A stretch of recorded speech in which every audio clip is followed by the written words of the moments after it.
All right, here's my tree pit. I'm not sure you can hear me. I'm going to come back in a minute. And I'm going to give you a little history of the tree and the pit and what I've done with it and so on and so forth, okay? Now you should realize that I'm an absolute beginner on this. All right, most everything I know is from AI. So on my other website with airplanes, I sort of know what I'm doing, but here I'm an absolute beginner. And I have to watch it here as well. So let me give you a little bit of history here, okay? When I moved here 23 years ago, this was the tallest tree on the block. It was a honey locust, fantastic. And one of the neighbors called, they thought it needed a little pruning, and I was sitting by my window and they cut some top branches. I said, okay, then they cut some more. I was like, boy, that's aggressive pruning. And eventually, to our horror, we realized they're cutting down the tree, all right? Now, we could have waited 2 years to get another tree, but instead we decided to buy our own tree. And it was nice because I got to pick the tree. So I chose an American linden. And the main reason I chose that is because all the other trees on the block were honey locust or Chinese elm or pear trees. They all have small leaves, and I wanted something with some nice big leaves. All right? And so that's what we got. Now, the bad thing is it's a lot of shade, and it also, you know, it's a very thirsty tree. So when I do the searches on AI, I had to learn after a while. I got to tell it the size of the tree pit, the shade, the type of tree, the age, and you get conflicting answers as well once in a while too. So you have to spend some time. Now, just to give you a comparison, that tree you see across the street there on the left was planted at the same time. That's a small leaf tinden, okay? And look at how much smaller it is. Now, of course, it was planted a year later, but also when they planted that one, it was probably 8 feet high. And when we bought ours, it was tall, so over 12 feet. All right, so we've done a little pruning. You're not supposed to do pruning yourself. That was just when it was very young. After that, I learned you can get a citizen pruner, and they'll come and they'll prune it. Now, you see that branch hanging down, so I'm gonna do that one, and there's another one right here hanging down, all right? Now, the best time to do that is in February or March because the tree's dormant then, and it'll heal faster. So we're gonna do that. So I'm gonna start with an older picture here just so I can show you what I did, okay? So many years ago, somebody did plant in here. She's not here anymore. And what she did is down underneath here, she put some steel mesh because we really had a rat problem then. Okay, and then she put stones on top of the mesh to hold it down, and then she covered it all with the soil and stuff. Now, I wanted to get those stones up because I thought they'd make a nice border. So what I did is I dug them out, and I'll tell you, that was tricky because, boy, those linden tree roots are really bunched. I mean, I had to be very careful and remove all the stones. And then I just smoothed out all the soil, and then I put the stones around, okay, 3 of the sides mostly. I just had enough for that. And then I was able to fill it in with a couple inches of compost, all right? And then what I did is I planted a couple things. Here's an early shot. This is the Euchera and the Jack Frost, and I got them from starter plants. On the right, all of that is gone. That was the begonia and the impatiens. I had another impatiens in the front, but that was killed. Fortunately, the epimedium's been coming in, and I'll go through that when we come back live. Now, the next thing was I planted those plants, and I got a call from a neighbor saying, hey, there's a dog digging up your plants there. And I went, oh my God, thank God the Euchera was okay.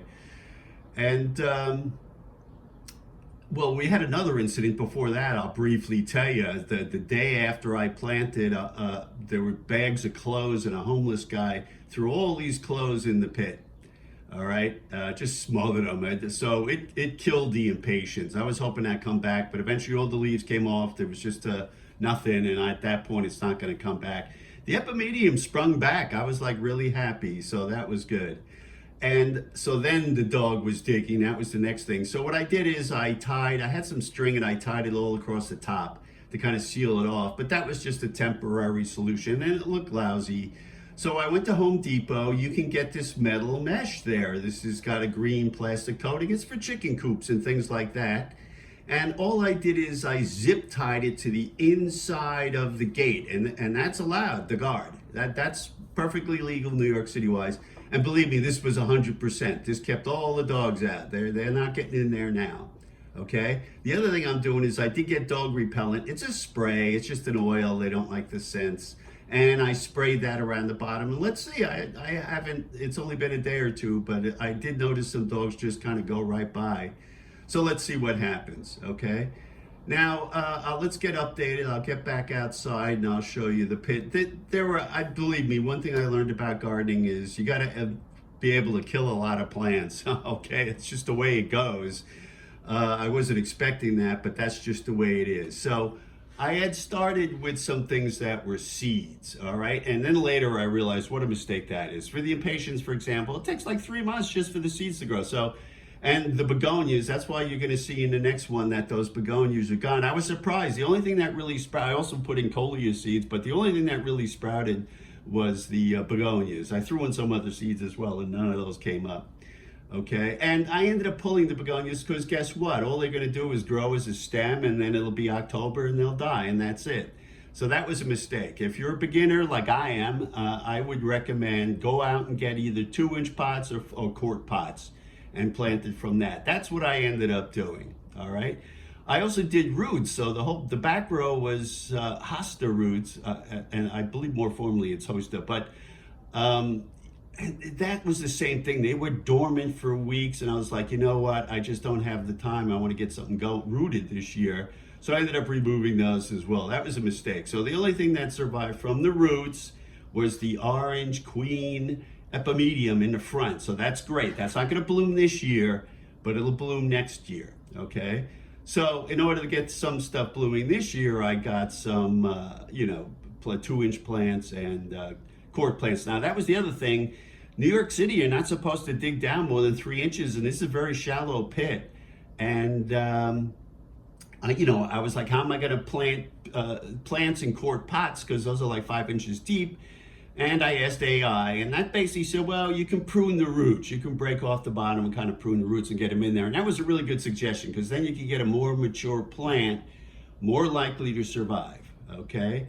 The Jack Frost and the Euchera in the background, those were very small plants, 2-inch pots, but they did survive, so I'm happy about that. All right, let me get back outside and I'll show you the live.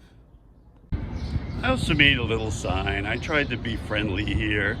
There's a few signs on the street, but they're all like dogs taking a dump or peeing, and I'm doing this to enjoy the beauty of the flowers. I don't want to have to look at a picture of a dog, pooing, so I made a little sign and we'll see what this does. Okay, let's start with the rear row, which has really been a nightmare. I tried the hosta roots and those didn't really make it. I actually also had an Astobi root in there, but I could see that was gonna take forever. So here's what I did. I got some starter plants, and over here and there, I got 3 Jack Frost.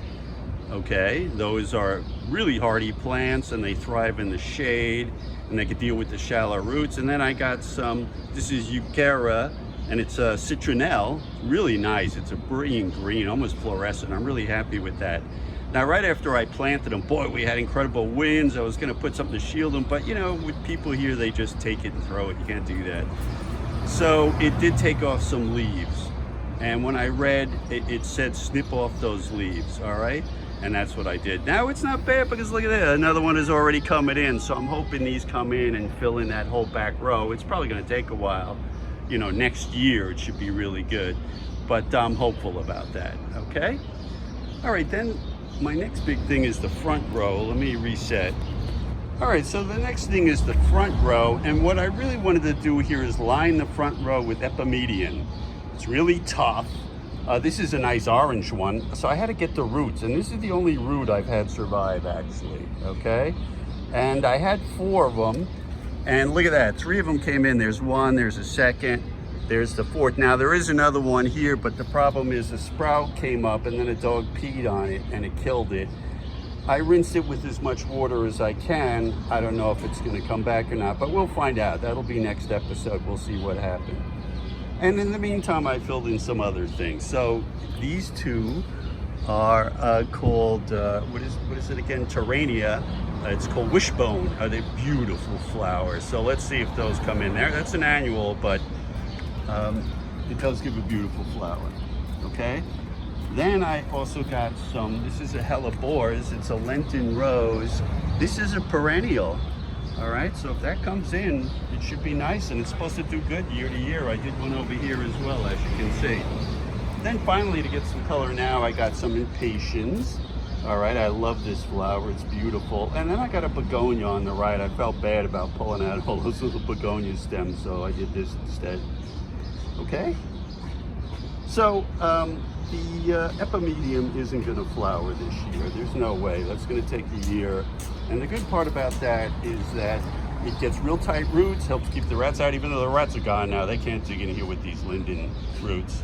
And the leaves are bitter, and it should fill in really nice, but it's not gonna flower this year, all right? So the other things we have to look forward to is, number one, is that little epimedium gonna survive? I don't know. Number two, I think the wishbone should flower this year. I think they will. The hellebores, I don't know, we'll find out, okay? So we're gonna come back and I'll check in.